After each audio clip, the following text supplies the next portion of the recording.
Hi Brian, Will Shaw here, your Golf 1-to-1 Pro for the day. Thanks for letting us collect your swings up at St Andrews. I hope you had a good time up there with IMG and Rico. And what we're going to do is provide you with a short lesson today. So from the information I've got, I know that you like to improve your driving. You tend to hit the ball off to the right, and we'll certainly be able to do something with that as well. Okay, so first of all, I'd just like to point out something that I really like about your game, Brian.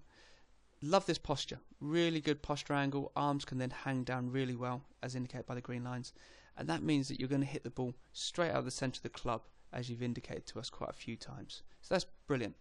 So what happens when it just goes a little bit off? I'm sure you hit lots of good drives. What happens when you get that one which starts to the right and fades off? Well, if we play your swings through here, we can see a really nice setup. Good turn to the backswing. By the time you get to the top of the swing, we're in a really good position. And as we come down, it's just a matter of timing, and I'll explain out where the timing comes into it. Now and again, you'll come down and hit the club on the ball perfectly square, and it will go sailing down the middle. But now and again, just because of one issue in your swing, that club face gets open and just points off to the right. Now that means that the ball will start in that direction, and also it puts a bit of spin on the ball, which means that it then curves a bit further right. So how to improve? Well, the good news, Brian, there's only one thing to change. It's just the way that you hold the club, which makes it quite tricky for you to consistently hit the ball straight. So I'm going to point out a couple of things with your grip. Now first off, I've highlighted your right hand with this green arrow, and it's just to say that I really like the way you hold it with your right hand. It's a really good position to hit the ball straight. However, this left hand I'm just going to highlight with this second point here. Currently it's not quite in an ideal position.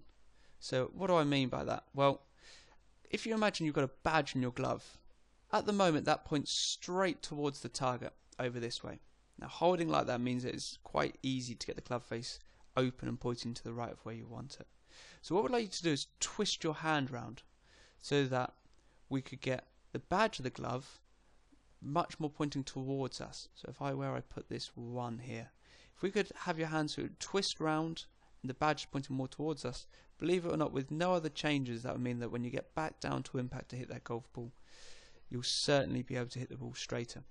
Another way of imagining it, and I always like to make sure that my pupils have got a few ideas of how to make this change, is if you look down out of your eyes, you should be able to see 1, 2 knuckles on your left hand at least. So a good check is when you look down, just to be able to make sure you can see 2 knuckles on that left hand.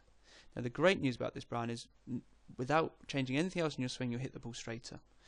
The other thing that I really like about making this change is you'll be able to hinge your wrist a little bit better and get a bit more power in your game. So if we get you towards the top of your swing, we can see on this left hand screen, your left arm starts to bend. You really struggle to hinge your wrists, and that's just caused by how you hold it. So by making this one change, you'll be able to hit the ball straighter and certainly get a bit more distance as well. So what I've done to help you with this, Brian, is just attached a real simple drill to help you change your grip. I'd say use this, have a play around with some chipping to get used to it, and then when you feel comfortable, get back out on this first tee at St Andrews and get used to whacking the ball down the middle. I've also included a fun game. Now this is a good scenario for St Andrews. This fun game will help you quantify your improvement, and you'll get punished for hitting those shots out off high to the right. So it's called Dead Man's Cliff. I love it, and I'm sure that'll make practice a bit more fun to you. So thanks for sending those swings again. Really hope that helps, and I look forward to hearing from you soon.